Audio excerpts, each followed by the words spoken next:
need to get involved, we'll do that coming up in our next segment. But Jay, we're excited. How is this year different? I don't know. I don't know the answer. I'm excited this year. Generally, I get optimistic and excited. There's been some years I've had more or less in that department, but based on the Kings off season, and really if you go to the trade deadline last year, I think it started with the addition of Sabonis.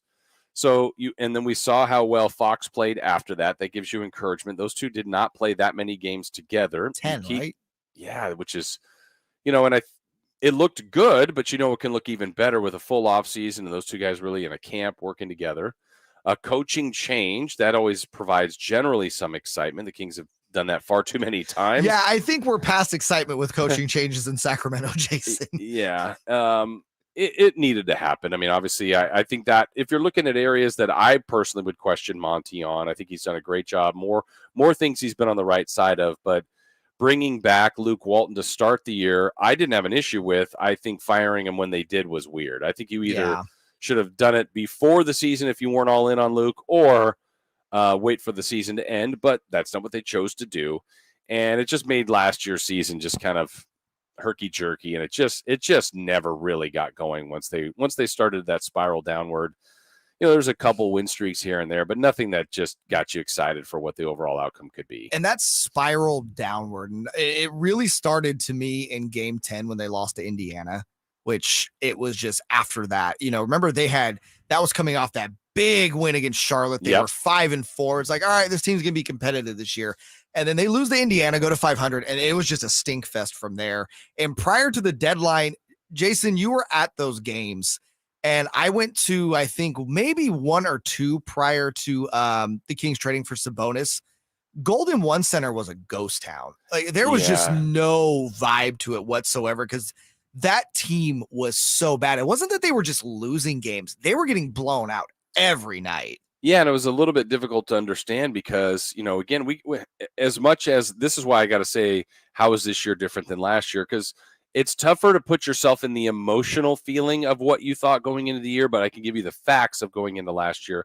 There was excitement because, of what Fox was going into year 5, the season Halliburton had after the jump. You still had Buddy Hield, but if he's coming off your bench and you're starting the other two, you've drafted a national champion and Davion Mitchell, not sure where he fits, but okay, you kept Rashawn Holmes. Remember, we all thought, man, I hope to keep Holmes, and they did. And Barnes was back. There were plenty of things to be excited for, and then it just never quite materialized. That's why I put out with caution, but I also think they have been more active, Jay, and I think a lot of the moves, and even being in Vegas, the word that came up the most around some of the national media and other people that I talked to there, they all kept saying this phrase, the moves the Kings are making make a lot of sense. Yeah. And you just go, well, I'll take that. That's a compliment. That's not a rip and a negative statement, and doesn't mean they all could fall apart. But I think what Monty is doing made a lot of sense to a lot of people. For sure. I mean, let's kind of go over the offseason real quick. The Keegan Murray draft pick makes a ton of sense. But got questioned. It got questioned, of course, but I feel like Murray being drafted wasn't the question so much as not drafting Jaden Ivey, right? Right. And there's still, Jaden Ivey could be a phenomenal player. That doesn't mean Keegan Murray can't be. Exactly. But Keegan Murray was, again, by far outside. If you take the Jaden Ivey part of that equation out of it, most pundits thought it was a good pick. Yeah. So you have that. The Malik Monk signing, again, the Kings needed shooting guard depth. They needed outside shooting.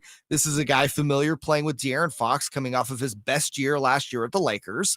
It's 2 years and 18? Not a bad deal. Right, great contract. Makes sense.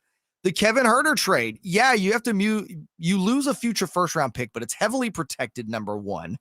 And you traded two guys in Justin Holiday and Mo Harkless who just really didn't do much here, for a guy that you now have under control for 4 years, that had a really solid season last year and is going to play his role to a T. Go out, stretch the floor, score when we need you to, and is not a bad team defender. Again, makes sense. Yep, it does. It does. And the fact that now when you look at the depth, that's what excites me, the versatility.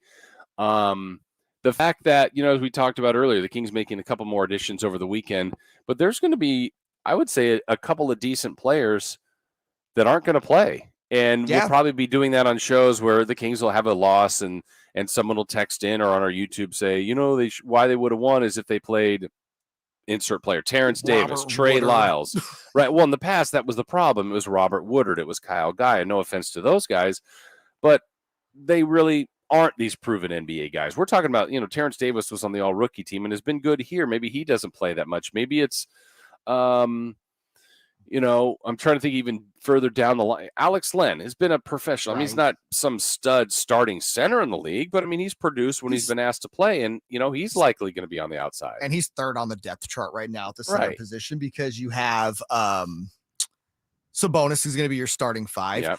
I think the big key is if Rashawn Holmes can be really good off the bench, that's the big question mark to me with this rotation. Like a lot of those guys, you can already see, you can already kind of predict, so to speak, of what their role is going to look like. How is Rashawn going to play off the bench? I think is a big, big question mark. Yeah. And in the past, it would have never been one, but based on last year was just so odd for him. And there's a lot of things going on personally, certainly health. COVID, like there was lots of different starts and stops for him last year, but I think now going into the year, Jay, I know players will always say this. Of course, Rashawn would rather be the starting center. Everybody would, but he knows he's not. And when you know that, and when it's identified, and Rashawn basically got to this point in the league because he mastered that bench role, whether he was a second backup or the third, no matter how, if he got 5 minutes to 15 to 25, he produced, and teams noticed. The Kings did, and then he came here and became the starting center. But now he's in a spot where he's going to have to be behind Sabonis, and they're going to look for numbers from him. Yeah, and I think a big part of his success too was Tyrese Halliburton running that pick and roll with him, especially on the offensive side. I'm really curious now with Holmes coming off the bench and Davion Mitchell, as of right now, slotted as your backup point guard. Davion is not the distributor that Tyrese was. If Davion can figure that two parts of Davion's game, he really needs to figure out on the offensive side this year to really take that leap. Number one, can he be more of a distributor? Because he can handle the ball just fine, but distributing is not really his forte, so to speak.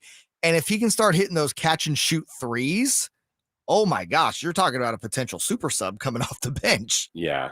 What areas would you say, you mentioned that, but like other areas, maybe team areas that give you concern? We kind of talked about what excites us for the upcoming season. What concerns do you have for the upcoming season? I mean, my concerns are really, can that Fox and the Ox, De'Aaron Fox and Domantas Sabonis combination truly be put in there in the upper echelon of the duos in the NBA? Because on paper, he sure looks nice, right? Domantas has been a two-time All-Star. De'Aaron last year after the trade deadline played like an All-Star, but De'Aaron's always struggled with that consistency, especially early on in the season. He's naturally a slow starter. The big concern for me is, can those two guys come out of the gates and play at an All-Star level? Because again, we've seen flashes of it, right? But have we truly seen it consistently, Jason? And can this be the year, especially for De'Aaron? Yeah, and I don't know why he's had those slow starts. That's been kind of a thing for him, and there's no time for that. You just don't want to start behind. You want to be a team that surprises from the get-go, and I think a lot of the obstacles to me, Jay, seem like it's the West in general, and there may not be this super elite team, but the depth of the West the last couple of years, even while the Kings have shown subtle improvement, and it's just been baby steps, it hasn't been enough to even crack the top 10, and that's sad. And the last year I said it too, like the 10 was there, the 9 was there for the taking, and the Kings didn't take it. I mean, the Lakers were awful. There were other teams in disarray, and the Kings didn't take advantage of that. And now going in, there's probably 10 or more teams above them, at least to start in people's minds. So you can't be chasing the season like they seem to do the last couple of years. Absolutely not. You got to come out and you got to be hot from the beginning, because when you look in the Western Conference, the only teams right now on paper that I think the Kings will be better than when the season starts is OKC. I think they'll be better than Houston. They're going to be better than San Antonio. I think the Jazz, if they end up trading Mitchell to New York, especially for that, platter of draft picks, they will be better than the Jazz. And, those are really the only four teams. That's 11th. That's not enough. Yeah. But again, so who are you competing with then over there? Is it Portland? Because I think the Kings have a chance to be better than Portland. I know there's a lot of talk about how they've kind of reworked that roster around Dame. I like Portland's roster. I don't think it's great. Like, it's good. It's a solid team, but I think the Kings on paper can compete with them. What are the Lakers going to do? Are they going to be at the back half of the Western Conference again? Because you look up top, the Suns should still be good, all things considered. Denver, I think now that they're healthy with Murray, they're going to be really good. The Clippers are back healthy. They're going to be really, it's going to be. The Warriors are the champs. The Warriors are the champs. Yeah, we didn't even mention the damn champs. It's top heavy up there. You got to imagine Minnesota should be better on paper. New Orleans getting Zion back should be better on paper. I mean, the Western Conference, Jason, is stacked. Yeah, Memphis was the 2 seed. I mean, there's a lot. I didn't even of mention the damn 2 seed. Yeah, it just but then things do change. Like Memphis going all the way to a 2 seed from a play-in the year before. I mean, things can turn for a team for the better and for the worse.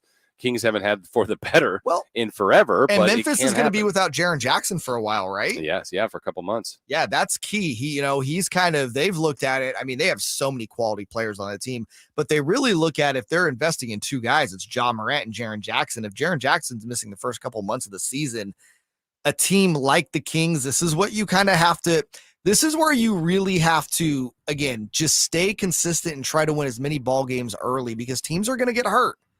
Guys get injured all the time. The Kings are going to have to deal with injuries too. But I don't know. Again, it's why you can't really predict how the season's going to play out, Jason, because we just don't know what injuries are going to look like. Exactly. That's usually a huge indicator. Like one of these messages, can't worry about the other teams. It's out of your control. Focus on making your own team the best it can be and play the games. That's what, honestly, the Kings are doing. We're the ones looking at the other teams. But we'll see. We'll see how this all